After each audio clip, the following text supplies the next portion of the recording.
Really, one of our primary focuses in the lead up to the election, and then certainly as we're calling races, is going to be transparency, making sure that people really understand all of the effort, the work, the preparation that goes into these race calls, and then making sure that we're being transparent about how we make the calls when they come through. I think the biggest thing that I would emphasize is, we've been doing this at the AP for more than 175 years.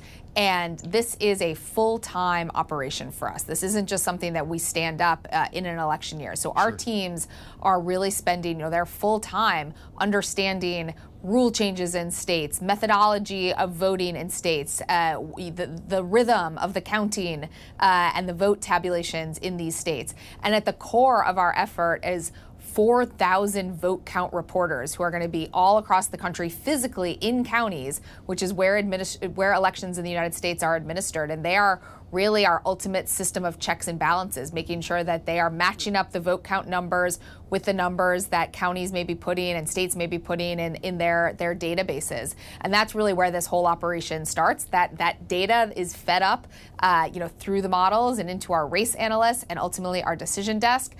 They have an exceptional accuracy rate, and we're really confident that we're going to be able to deliver on that accuracy, but also be able to transparently explain to the public what we're doing come Tuesday and beyond. Fascinating. How much human involvement is involved in the moment of making the call versus having criteria in advance that a computer could tell you when you reach that point when certain votes are cast in certain areas of a district, for instance? Are you in a room with your team looking at each other in the eye saying, are we going for this or not?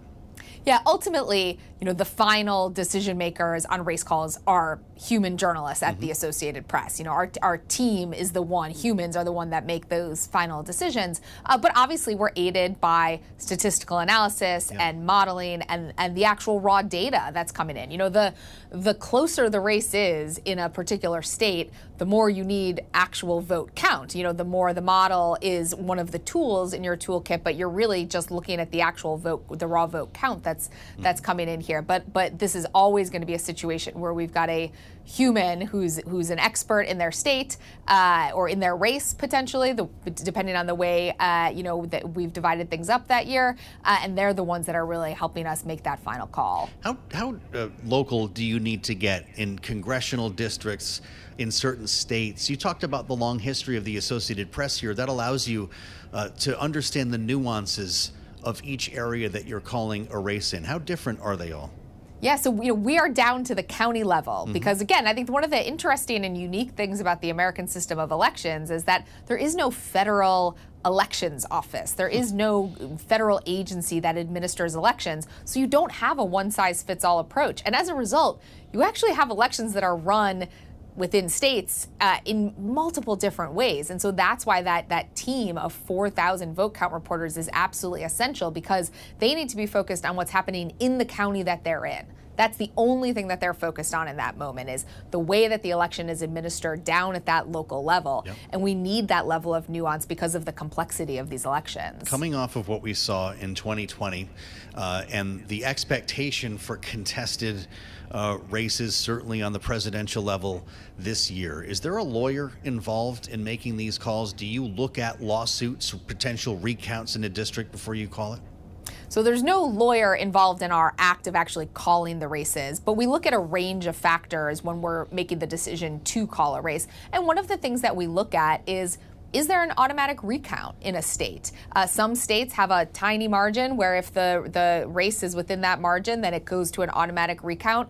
We want to make sure that the AP race call is not brought up as part of a legitimate legal process. We want to make sure that our race call can stand and withstand any other external factors. So certainly those are factors that we look at, but really ultimately this comes down to a simple question, which is, does the trailing candidate have a way to catch up? And if the answer to that is no, then we decide that we're ready to move forward with that race call. That's fascinating.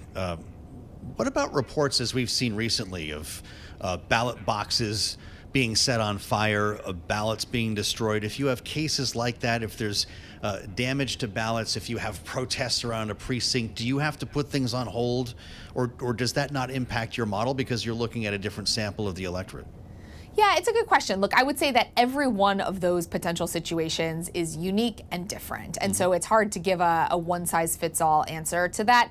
What we're always looking at in a situation like that is how many ballots are we talking about? You know, are we talking about 10 ballots? Are we talking about 1,000 ballots? Are we talking about 10,000 ballots? Historically, elections in the United States are, while quite complex, exceptionally well run. And the incidence of true voter fraud or moments where large numbers of votes that cannot be counted for some reason in numbers that could actually sway the outcome of the election, that just doesn't exist. You know, we looked back at 2020 to find the number of incidents of true voter fraud, and it was a couple of hundred incidents, and that was a race that was obviously decided by far more. So we watch these things, but really this does come down to the size and the number of votes that we could potentially be talking about.